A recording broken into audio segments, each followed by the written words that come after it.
So let me tell you about questions. You can often see the level of intelligence of a person not by what they say as a statement, but by the kinds of questions that they ask. The question reveals the degree of complexity of their model. It's as if somebody was asking you, tell me what the right number is, 1 to 10. That implies that the range, that scale, the dimensionality of their model is such that the only type of answer that can fit it is a scalar value from 1 to 10. Whereas if somebody tells you, give me a matrix of complex numbers such that whatever, then they realize, okay, so at least they know that the answer is not a single number, but it's a matrix. They also seem to understand that the numbers are not going to be real numbers, they're going to be complex numbers. And to give you another example, somebody can ask you questions that don't have any productive answer. A productive answer could not exist. So they could ask you, why do you always blah, blah, blah, blah? They're not really questions many times. They think they're questions. I mean, if you're using a rhetorical device to make a point, that's fine. But a lot of people, they don't really understand the difference between a question and a statement.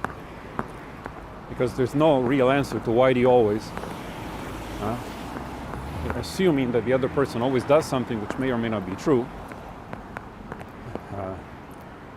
And then you're forcing them to give you a reason for it, thereby inculpating themselves. Now, one of the really smart questions that have been asked, this question has always come only from INTJs. Nobody else ever asked this question. And the question is, how am I stupid? Let me explain a little bit about this question, right? Because the thing is, there's this Dunning-Kruger paradox whereby stupid people don't know they're stupid. And smart people, they don't know that they're that smart. They think they're more average than they actually are. So the question, how am I stupid, has a background, has a history. And the history is that of seeing just how inescapable stupidity is for people. They will never realize that they're doing wrong. And at the same time, they know that from their perspective, towards all of the people who are stupider than them, the answer is there, it's clear. And if they would just listen, it would have zero cost to give it to them. And maybe they go around giving the answer to anybody and everybody, even if nobody wants it, even if the only thing they've got back for you for pointing out the place where they go wrong, the one thing, the one point where they could be improving their life, the only thing they got for you is insults and resentment. Still, there are people that go around because the ease of the solution is such that it's just totally not acceptable that we have people continuing to make mistakes in that domain, and the solution is so obvious. So the question, how am I stupid, is a very smart one, because it says, this is not about me trying to get what I want, but it's about postulating the possibility that I want the wrong thing, or that I'm thinking about things in a completely bad way, where there could be a better model. And with the better model, then there would be an answer. Whereas with the current model, perhaps there is no answer, or there are only bad answers. So it's a level of sophistication that most people don't have. So I would like to try to give a generic answer to the question, how am I stupid? In other words, is there any algorithm that would work, even not 100% of the time, but say even like 60, 70% of the time, to indicate to you that at least there's a possibility or a risk that you're completely wrong about something. In other words, that your problems in that domain are caused not by the absence of a solution, or by the external environment, but the fact that you're not experienced enough. And how do you answer that? How can you give a generic answer to the question, is it the case that I just suck at it? Okay. Well, what most people do is look around at other people and see how they're doing. And if everybody's, or at least a good chunk of people, are performing to a decent standard, and you're not performing to a decent standard, then okay, then it's evident that you probably just suck. There's a problem when you're different from everybody. The things that you want are different. The way you must go about them is different because you don't really have examples. Then you're left in a kind of void. In a void where you can't really look at others to tell you what a decent standard of performance is like. And having all these other people trying to do the same thing is a great blessing, because they're like particles thrown at a target and bouncing back. And just like light bounces back off of objects and creates an image that you can use at a distance without touching an object to discern its characteristics, figure out how big it is, if it's got holes and all of that. In the same way, people being thrown at a problem and bouncing back create kind of reflection that tells you just how big is the problem, how big is that slice of reality. For example, if you consider that there's one famous actor for every 100,000 people that are starving or work in a Starbucks at 40 years old because all they did in their life was try to make it in Hollywood, for example, right? That gives you an indication that, okay, being a famous actor might be hard. You might still be better than those other people.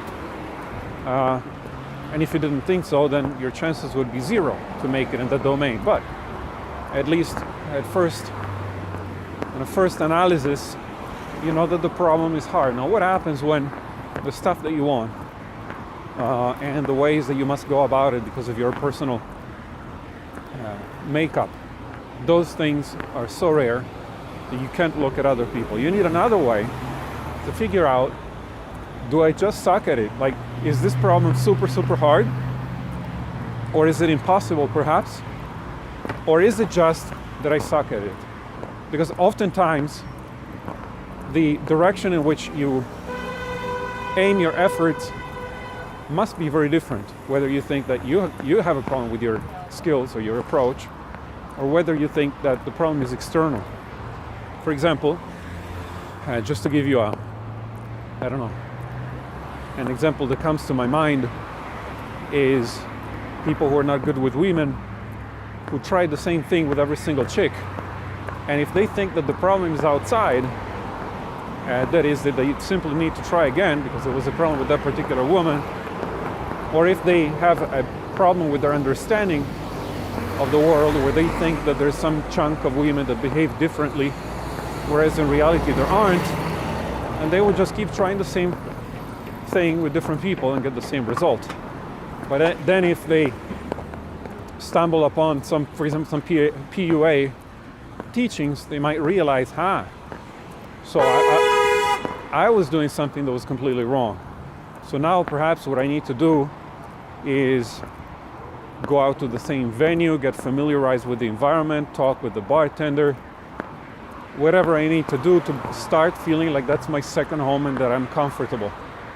Because the way that I produce the right result is by changing some subtle ways, some subtle clues that I give off, just in my tone of voice, body language, and all that. Okay, it's an example, right?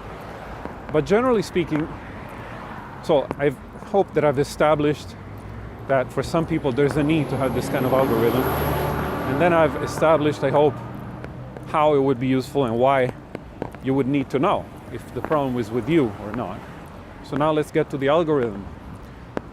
When I was a child, my motor skills developed late, as is normal with people that have an oversensitive nervous system or borderline Asperger's or whatever.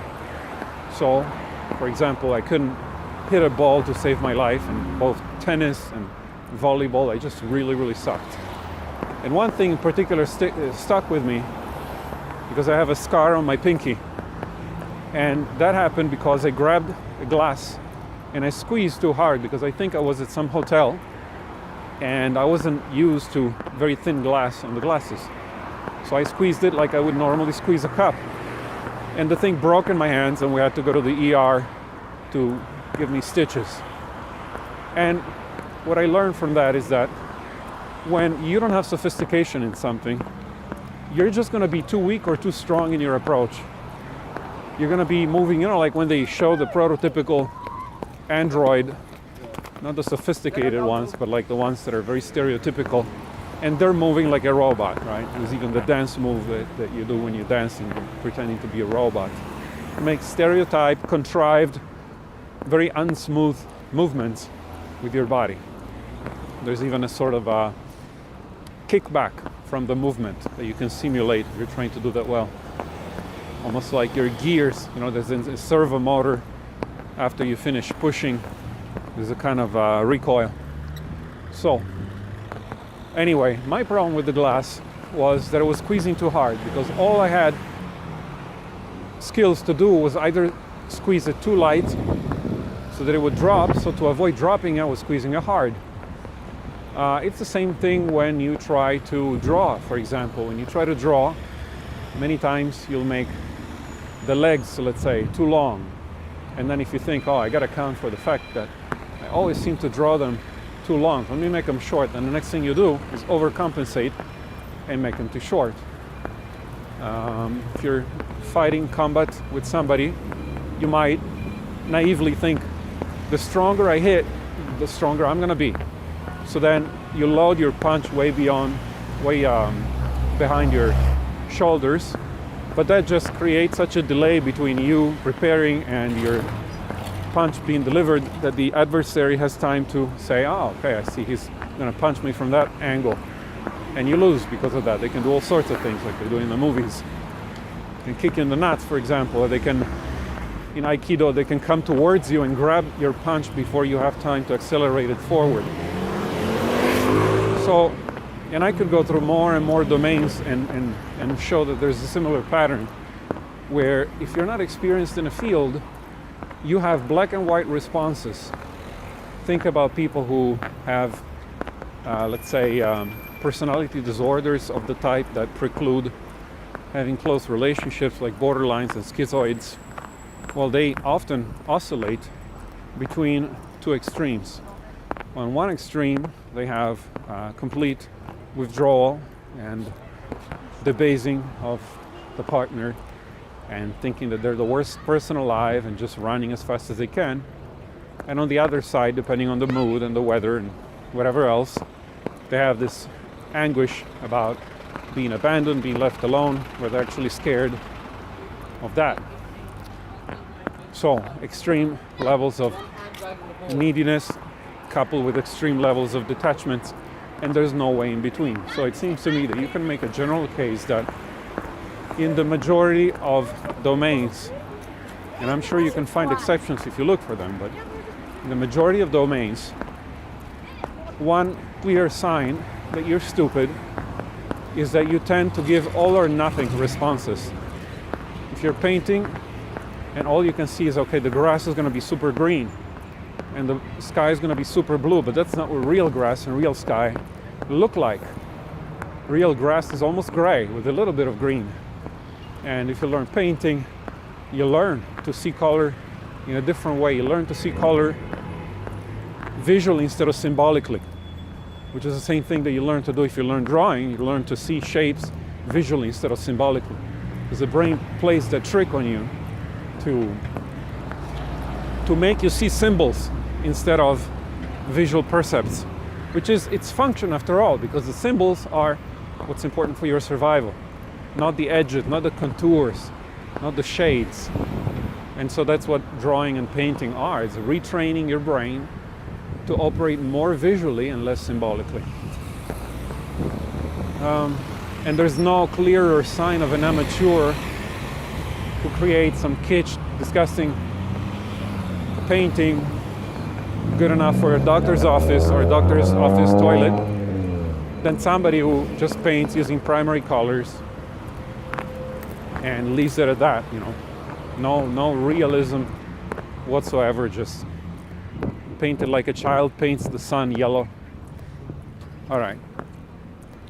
So that's an algorithm that, in my opinion, can be used by somebody who has no terms of reference, no examples outside of himself or herself to gauge whether, and I don't think it's going to be 100% of the time, because the world is not completely homogeneous.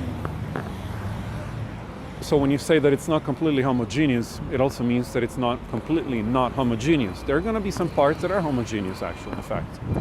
And there are going to be some parts that are extreme. So you will find things that are extreme. And the solution to everything is not to be in the middle. Solution to everything is to have nuance in your perception, and I would have to say as a mirror image of that in your actuation, meaning your response to things. Also has to have subtlety. Now, having subtlety doesn't mean that now you're unable to produce your maximum range of force. And it doesn't mean that you're going to always have a weak hand. Just incidentally, another example comes to mind, which is when people first grab a violin bow, and all they know how to do is either they squeeze it very hard, or perhaps the teacher told them don't squeeze, and so they're holding it like it's some kind of crystal object, and they're not really grabbing it even, just, which might be better as a first approach. But in actuality, when you look at people who are good at it, they have the ability to both use force and to also be gentle, but at the right time and in the right proportion. So you can ask yourself, are my responses proportionate to the stimuli? And that's an algorithm by which you could solve a lot of, let's call them intrinsic problems, that is, problems with yourself. How do you know if your responses are commensurate to the stimulus? Well, first of all, you're going to be able to point out instances of forceful behavior, of nearly no behavior, and of moderate force behavior. The more variety you can point out that you've exhibited in the past months or years, and the more that would give you a hint that yes, perhaps you do have the ability to regulate your actuation and your response. Now, given that you can regulate it, then whether you chose to regulate it correctly or not, that's completely beyond the scope of what I'm talking about now. But I'm just pointing out that usually with the ability to regulate one's response also comes a certain wisdom as to exactly what kind of response is necessary. The really big problem is when you just think black and white, hit or run, fight or flight. And the reason I even went into all of this is because it just occurred to me that see this, both the Western type of obsessive/compulsive pursuit of goals, which is really a side effect or an enabling factor for consumerism, and let's call it the neurotic lifestyle that capitalism brings, even though I believe capitalism to be the best form of social organization. Still, one must admit what its flaws are. It does bring some kind of neuroticism, because it's not enough that, okay, I'm willing to work, ladies and gentlemen. I'm not going to steal and I'm not going to doze off. I'm here for work. See, that doesn't guarantee that you've got work for you to do. So even if you think, well, I'm going to come out with I'm going to work hard, I'm going to delay gratification, I'm going to come out with a new product that makes people's lives better. Well, still, you don't have the guarantee that somebody's not going to do it first. So it's like, even with the best of intentions, you can't avoid some degree of neuroticism. It's part of the system. You can't totally relax, because the responsibility on you is not just to agree to produce value, but to actually put the ball in the basket. You actually have to score the point. So There are no excuses. If you fall and sprain an ankle, that's not a point. If you get eaten by a bear, that's not a point. And if you try really hard and almost got there, it's still not a point. It's a point when it goes through. And if it goes through and bounces back out of it, I'm not even sure how that's scored, but if I was the referee, it would not be a point. It didn't stay in. I know, I'm a bastard. But so there's on this side this complete neuroticism based on the fact that even if you try really hard, there's no guarantee. And on the other side, you have the Buddhists who are saying, well, so what we're going to do is disengage completely. And the only way to really be at peace is to just forget about everything. So you're not supposed to want anything anymore. Desire is the cause of suffering, but you can follow the eightfold noble path and just not indulge in your desires anymore. So that's the equivalent of grabbing the glass with insufficient strength, or to say, I'm not going to grab it at all. It appears to me that even though, and I think as you move towards an older age where you've got experiences and where you've tried stuff, so you're not, to make the compromise to make the choice doesn't entail living with big question marks and unexplored territory and regrets and what ifs. If you really tried everything and when you're 60 you want to turn to Buddhism and say, fuck, I think that's more justifiable than somebody who's 20 and just by a twist of fate they got recruited, and now they're just going to spend their most, let's say, energetic years in a monastery. And there's a lot that's going to go unexplored.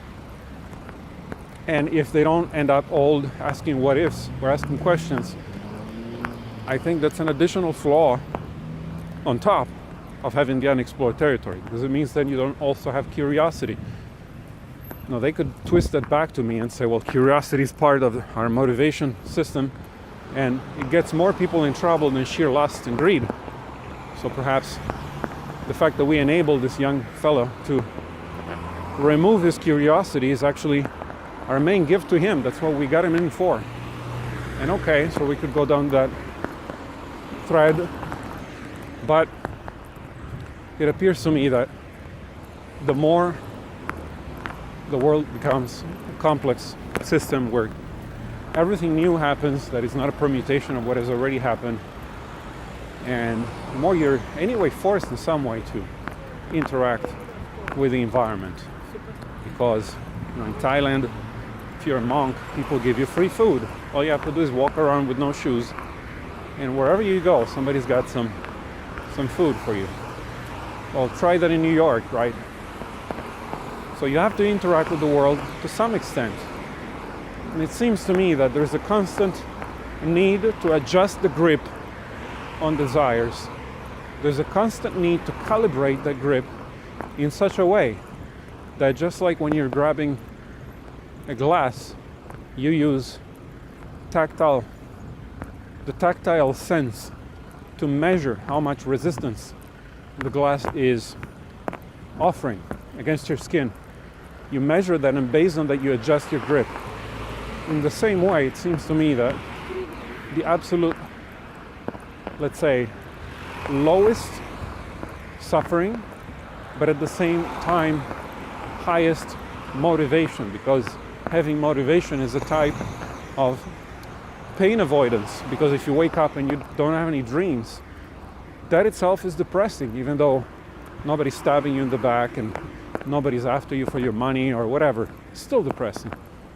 So I want to propose the idea that perhaps the best way to handle desires and to put them at the very center of one's existence, because your experience in this world is inextricably linked to your desires, and you're at their mercy. But treat them like fire. If you get too close, you get burned, and if you get too far, then you freeze. So there's a spot, and the thing is, this spot, if it was just stable, then just out of random movements and progressive adjustments, people would eventually find that spot, right? The thing is, it's changing all the time. Something goes bad, perhaps you have to get farther a little bit if the fire gets too strong. And if it gets a little bit weaker, you lean in. And so what I'm trying to say is that just like you can use this principle of trying to have nuance and to have continuous closed loop feedback with whatever activity you're engaging in, just like in drawing, you look at what you've made and then you go on drawing. You don't just draw without looking at all. Otherwise, I think in that case, even the best artists would not produce anything worthwhile. The proportions would all be off.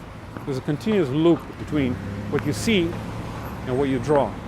So if it's true that you can apply this to nearly everything that you do in life, then you should absolutely also apply it to the thing that actually matters most, which is your relationship with your desires. And so you should be constantly adjusting your degree of emotional involvement into whatever you're doing. Not allow it to capture you completely, because then you're going to burn. If you're fully emotionally invested, what happens at that point is that any small disillusionment, any small failure is threatening something big, your total emotional investment. And if you don't do anything at all, then you're just a loser. Well, it's full of those people, right? Like, what do you wake up looking forward to? Nothing. So to continue to adjust, it seems the key. This is also, I think, and this is sad to admit, but it seems to me that it would be the only reasonable way to approach relationships. The reason I say it's sad is because I'm an idealist, and so what I would like is to say either there are no people worthy of trust, then it's better to stay single, or perhaps there is an exception, in which case you can fully emotionally commit. But pragmatically and realistically speaking, it seems to me that even in that case, a best policy would be to continually adjust your degree of emotional investment in such a way that is always proportional to what that domain, that system, that partner, that business is giving you. That's it. In other words, having nuance. And this is a skill that becomes very important when you're actually able of extremely forceful decisions. So if you're already by nature mediocre and average, where you sort of put up with everything, then maybe this is not much of value to you. But if you're used to addressing problems forcefully, or with having the ability to just say fuck it, which almost nobody has, the ability to actually withdraw. It's my way or the highway. That ability is fundamental. It's fundamental. But once you have it, then to not get captured by it and to allow for subtlety. And if you see that in whatever episodes that you can recall, that you don't have instances or examples of the whole spectrum of possible behaviors, if you only see that the only things you've actually exhibited are either complete black or complete white, that might be a sign for you that within that domain, you're actually stupid. Arthur out.